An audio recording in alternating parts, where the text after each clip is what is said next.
So the most important thing to remember, in the immortal words of Eric Christian Bizarre, when you walk a ball, just remember, it's only a ball. That's true. Now, some of my favorite people in the ballroom scene, Stephanie, Milan. I live for Miss Stephanie. We all love Stephanie. I live for Miss Stephanie. I like Stephanie because she's such a class act. She's been around for so many years. Okay, let's talk about Kiana Ivisu. Fabulous, come a long way. Such a remarkable lady. You know, we could go on and on with all the beauties in the ballroom scene, but you know what's really most important is that we all started as a ballroom community, and we're still together today as one. And that's what makes us who we are. Yeah.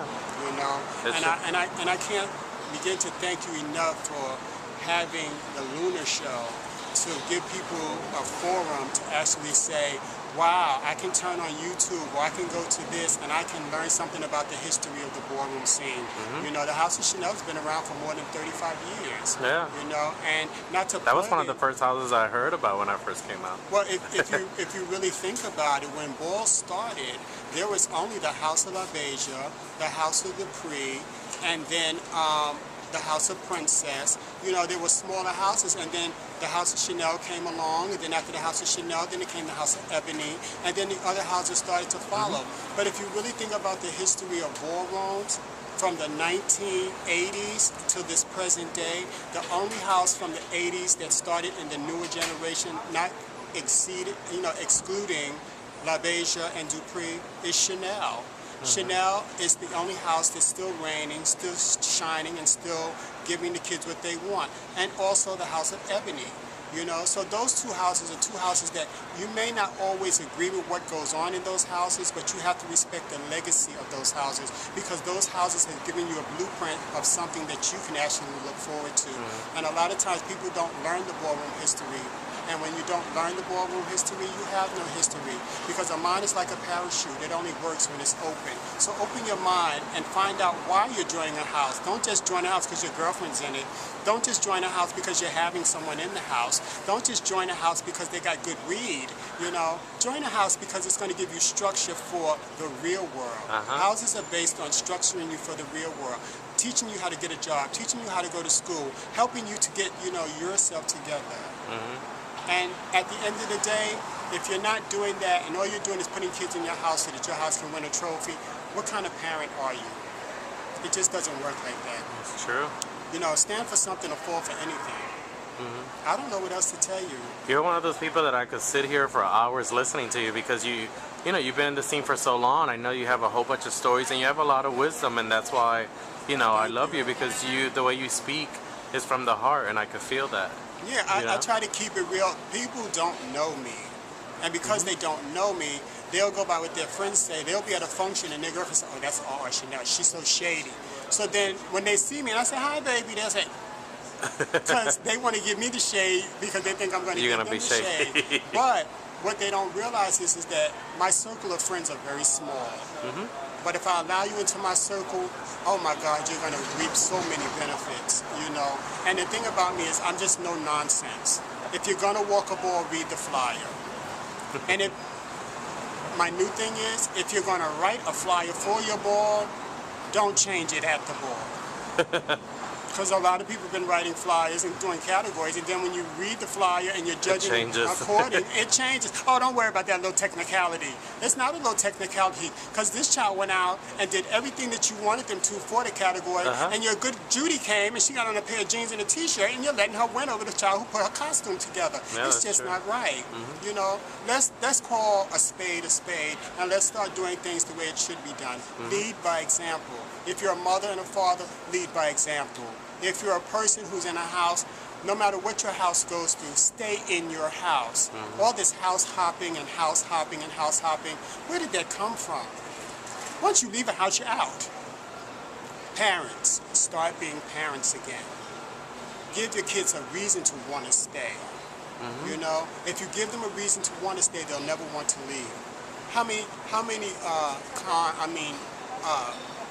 kids have you had in your house that are still there? All of them. Just about. I don't want to study you, but you know, at the end of the day, you know what I'm saying. 9 out of 10, if they left because they wanted to, not because of something on your part. How many times have you heard, oh, I don't like that house. My mother was so shady. My father was so shady. But then a month later. But doesn't that hurt when a kid leaves after you invested so much time and, you know, and energy and money at times? And doesn't that kind of feel like an empty nest feeling? House, and I hate to say this, I look at it as a business. And sometimes, but see, I run with my heart, so I always cringe every time. You know why you cringe? Because you don't put that wall up in the back of your head that says they may leave someday. I've had so many kids in my house, beauties. You know, I'm known for having beauties. I know a lot of beautiful people. Okay, but you can always remember this. Just like that rose grew in the garden, it can grow in the bushes. It will leave. People reach a certain level, they don't realize how they got there until they start feeling themselves. You can take a rock and turn it into a diamond, and then someone else will snatch that diamond from you, and that diamond will go with them because they have no loyalty. They forgot the person who put that first outfit on them. They forgot the person who paid for them to get into the ball. They forgot the person who fed them before they went to the ball. They forgot the person's whose couch they were sleeping on when they didn't have anywhere to sleep. They forgot the person who took them down to get their first SSI check. You know, these are the things that sometimes you have to remind people. There before the grace of God goes I. Anybody who knows my story knows that I have 27 years sobriety. And for you, if you don't know what that means I've been off of drugs for 27 years. I haven't had a drink, a drug, or a cigarette. Why? Because for 10 years of my life, I was a crackhead. I lived in the Port Authority, I slept on the streets, and guess what? I begged for money and I did whatever I had to do to get the next one. But there came a day where I had to say enough is enough. So when it comes to my house, I'll say enough is enough. If you want to leave, get the fuck out. You know why? Because I'm not taking care of no grown-ass people. Yes, we say we're mothers and fathers, but am I really your mother and father? Hell to the fucking no. That's true. You know, so at the end of the day, you take those who are serious about being a part of your life, and those who are not, you kick them to the curb. You always have to have an open door policy though, because sometimes kids will leave under duress and don't know why they're leaving. And then once they leave, they wish they had never left. So you always leave an open door policy for certain kids, but not for all kids, depending on how you left. But my suggestion is, once again, do not leave. Because there's no house better than the house you're in. Every house goes through trials and tribulations. Yeah. Every house has its ups and downs. But it doesn't mean that you're not in the right house. It just means you need to step up to the plate and do your part. And stop relying on someone else to do it for you. Yeah. If you're in the back getting dressed and you don't know what the categories, if they're calling your category or not, and you can't get nobody to tell you, go out there and hear it for yourself. Oh, you didn't come and call me for my category, I missed my category. You knew you was walking, dress closer to the microphone. You're funny. You know, but it's true though, it's true. I've been doing this for so long now. I've been in the ballroom scene so long. So, because you've been in the scene for so long, what's one of your favorite moments in the scene? I know you probably have a ton. I have so many moments, but I think my most famous moment was when Andre and Jack had the first awards ball, and they gave the House of Chanel their first award and made us a Hall of Fame house. When we were first recognized to be a Hall of Fame house, that was my moment of saying we've arrived, you know.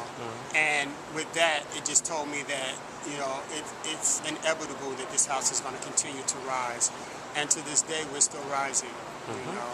And, you know, with the foundation that I have in Atlanta, in LA, and different states, I don't have to do anything but sit back and enjoy, you know, my legacy right now.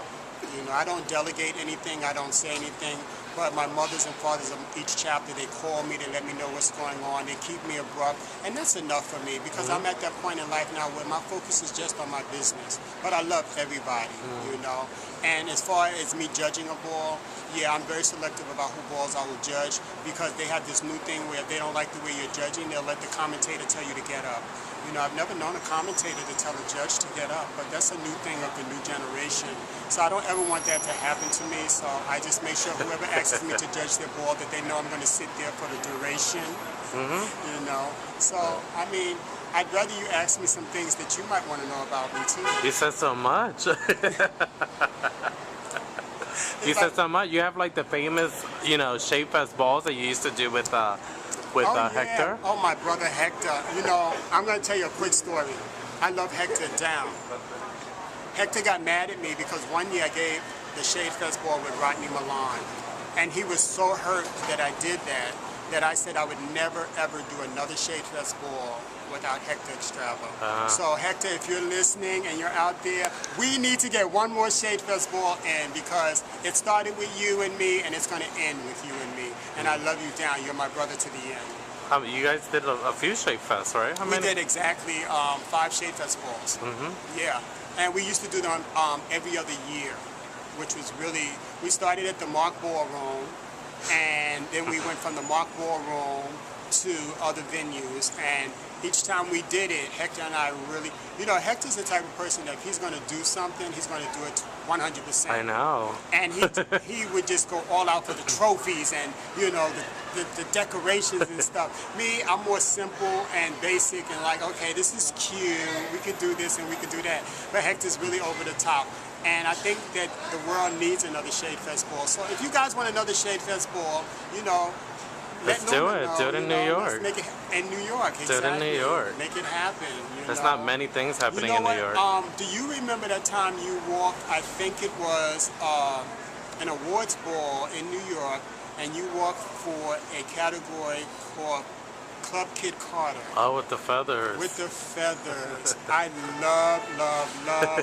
loved you that night. How did you, I'm asking you now, we should flip the camera around. How did you get those feathers, and who did your costume for you that night? That was fabulous. Well, it was part of my thoughts, and then it was part of, what Club Kids gave in the 90s. We grew up in that era. With Avis and yeah, everybody. so I wanted to keep it traditional, but also give it a little, like New York City Club Kids. Do you miss some of the old costumes and the way we used to prepare? Yeah, hell yeah. Because I don't think people are putting that kind of energy into... I miss Avis being here because she was a person that no matter what, I could go to her. Yeah. And she would make me feel like the world was okay. Yes. And I miss that. Like every time I talk about her, I'll start crying. You're getting emotional, right? I understand. She's in spirit. Yeah. Well, I try to talk about her as often as I can and educate the young people about who she was and what she did and how important... I call her one of the founding mothers of this scene. Exactly. Paris, Avis, and Pepper. Yeah. Those were our founding mothers of this scene. And now, and it's not to toot my own horn, I'm not doing this, but the kids need to give respect where respect is due. I am one of the last original founding people of their house that's still here, besides Paris too. People don't even realize the House of Chanel was the first house to ever have a grand march. They don't know that. People don't know that I'm the one who invented the category Best Dressed Spectator. They don't know that. There's a lot of things that came through in the ballroom scene that I came up with first, that a lot of people don't give me credit for. Well, that's what the Luna show is for, so you could let people know where it came from. I think people should have enough respect. I think that people should have enough respect for themselves that they should be able to say to the person who says, I'm going to make you a legendary. Oh, I appreciate that, but I don't really think it's my time. Instead of saying, oh, really, girl? Yes. And I think the people who are deigning should have been people who have earned their status on the runway. I'm going to leave it at that. Well, thank you so much for this. This was an honor. Thank you. I really appreciate it. And I love you. Thank you. Thank you so much.